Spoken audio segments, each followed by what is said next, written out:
Good day and welcome back. We are now at day 2 of the 10-day chess challenge.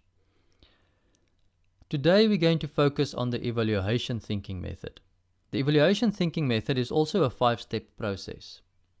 I'm first going to give you a quick overview of the process, and then we're going to do some examples so that you can see how it works in practice. Okay, so the first step in the evaluation thinking process is to compare the material. You want to see who has more pieces. Generally, the player with more pieces already has an advantage. The second step is to compare king safety. You want to see whose king is safer. The third step is to compare piece development. You want to compare the pieces to one another and see whose pieces are better developed. The fourth step is to compare the control over the center. You want to see who has more control over the central squares. And the fifth and last step is to compare the pawn structures. Who has a better pawn structure? Okay, now each of these elements also has a lot more detail to it, but we will discuss that as we do more exercises. Right, let's take this position as our first example. I'm going to use the evaluation method here. The first step is to compare material. We can see black has a queen and white has a queen. Black has 2 rooks and white has 2 rooks. Black has a bishop for a knight. So in terms of the pieces, it's all relatively equal. Pawns, black has 1, 2, 3, 4, 5, 6, 7, 8 pawns, and white has 1, 2, 3, 4, 5, 6 pawns. So in terms of material, we can see that black has 2 extra pawns. That's already a significant advantage. 2 points in material is usually a significant advantage. Okay, so the second thing we're going to look at is we're going to compare the king safety. And in this position, we can say that the black king is relatively safe. There's no imminent danger. There's no quick way for white to attack the black king. And also the white king seems relatively safe because there's no quick way for black to attack the white king. So in terms of king safety, we can say that things are pretty equal. The third thing we compare is the piece development.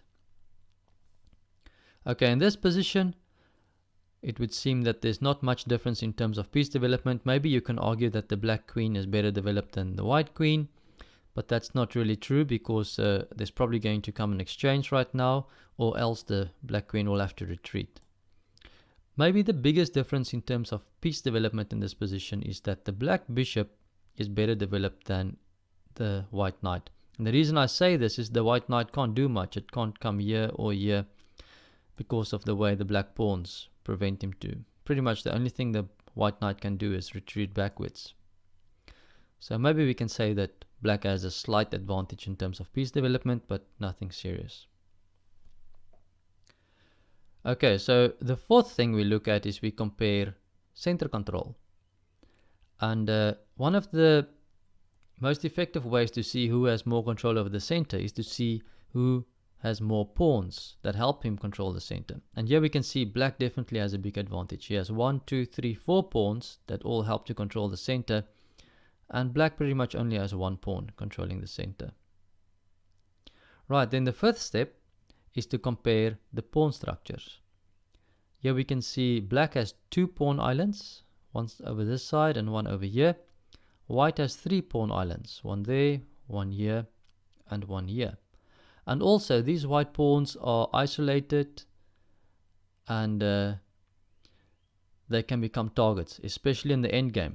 The reason why I say they can become targets is they can't defend each other. You see 2 pawns that are right behind each other, they can't defend each other. This pawn, there aren't any pawns that can defend him.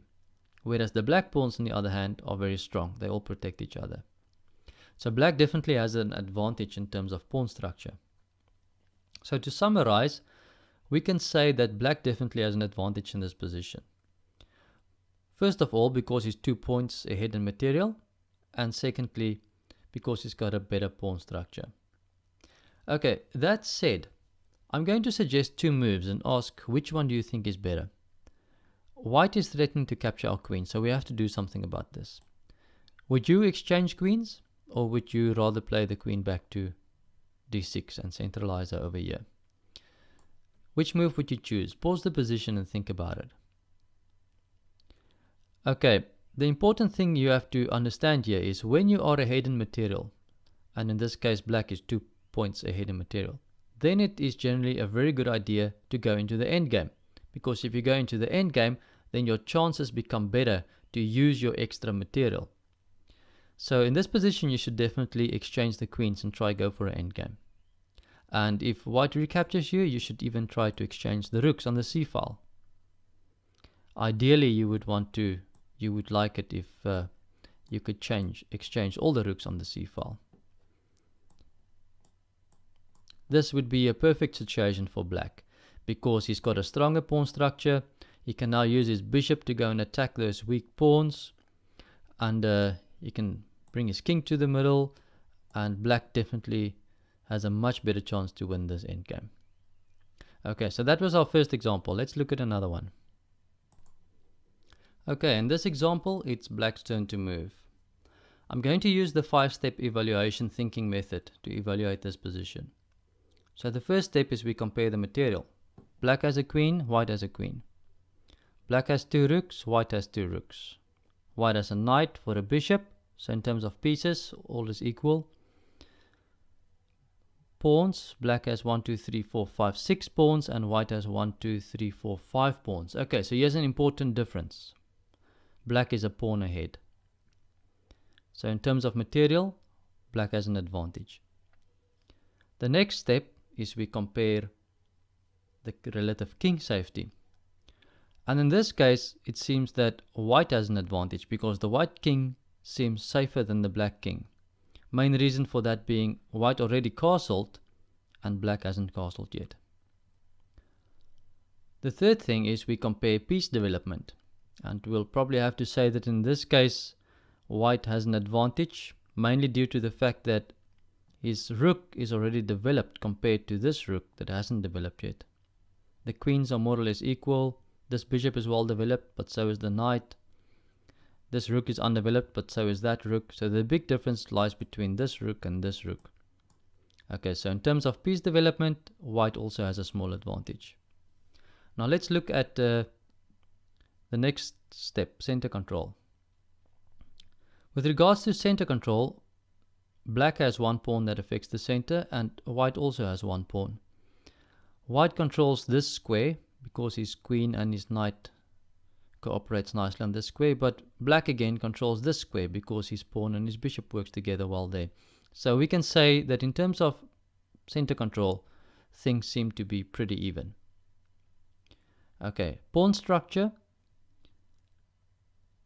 Both pawn structures seem pretty solid. White has 2 pawn islands, black has 2 pawn islands. There aren't any pawns that are particularly weak. So in terms of pawn structure, it's also quite even. Okay, so if I have to summarize, we can say that black has a small advantage due to the fact that he's a pawn ahead, but white has some compensation for it in the sense that his king is a little bit safer and his rook is better developed. So I'm going to suggest 2 moves again in this position, and you must think which one do you think is better. I'm going to suggest the move rook to d8 or the move castling. Which one do you think is better? Pause the video if you want to think about it. Right. Now, first of all, let me say the move castling is a lot better for a few reasons. First reason is, of course, king safety takes high priority. So you must get your king safe as quickly as possible. Also, the move castling helps your rook to develop, and it's important to get this rook into the action as quickly as possible. The third reason, which is probably actually the most important reason, is this move would be a mistake. You see, evaluation and calculation works carefully together. Before you make this move, you have to think, what was my opponent threatening? And white was actually threatening this move, check. And after the king moves out of check, you lose the bishop. Okay, so that's the other reason why castling would have been better. Alright, so that was the second example. I'm going to show you one more example. Okay, here's our final example to show as an example of the evaluation thinking method. Okay, so the first step in the evaluation thinking process is to compare the material. Black has a queen, white has a queen. Black has 2 rooks, white has 2 rooks. Black has 2 bishops, white has 2 bishops. Black has 2 knights and white has 2 knights. So the pieces are all even.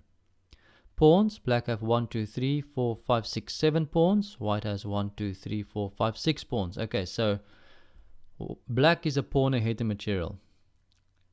So in terms of the first step, material, black already has an advantage. The second thing we're going to look at is the relative king safety. Even though the black king hasn't castled yet, he's a lot safer than the white king, because he hasn't opened up the area in front of his king. You will see the pawns in front of black's king still keep his king quite safe. The white king, on the other hand, has made a lot of pawn moves, and the space against his king is very open. So the white king definitely has a problem. As a matter of fact, it's even difficult to see how white is going to make his king safe, because castling that way won't make his king much safer. It's still pretty open there. And castling this way, same thing. It won't make his king much safer. It's still very open.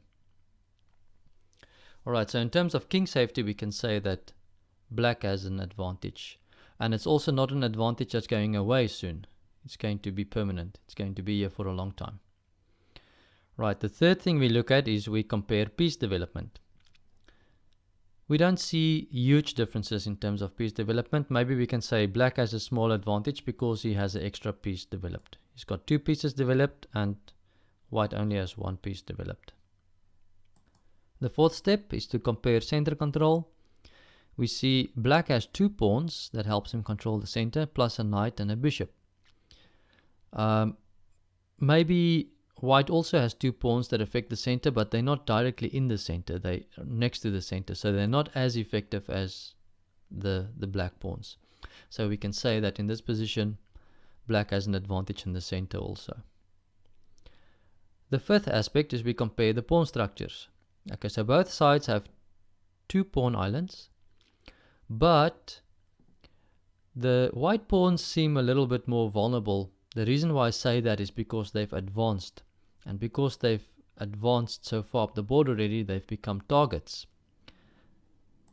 Whereas the black pawn structure on the other side is very solid.